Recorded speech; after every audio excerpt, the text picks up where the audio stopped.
Welcome to the Tech Egg. Don't get scrambled. Enjoy the video. You start by preparing the system so nothing blocks the transformation. First, create a Windows restore point and back up current taskbar settings. This safeguards against mistakes. Next, allow installs from unknown sources temporarily and download a reputable dock app plus a Mac-style theme. Once done, close unnecessary programs and extract installers to a known folder. Make sure to run installers as administrator so file and registry change. Now configure the dock and visual elements to mimic the Mac taskbar. Install the dock app, set it to auto start, and choose centered alignment. This places icons in a single bar.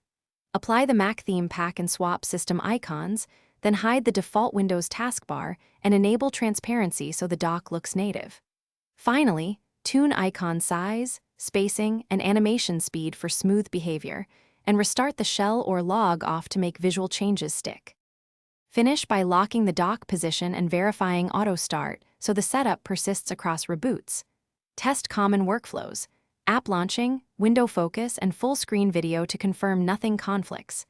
If icons overlap or scaling looks off, reapply the theme, clear the dock cache, and set Windows display scaling to a standard value. This fixes most layout bugs. If instability continues, use the restore point to revert, and then adjust one change at a time to isolate the culprit. Thanks for watching. Consider subscribing if I helped unscramble your problems.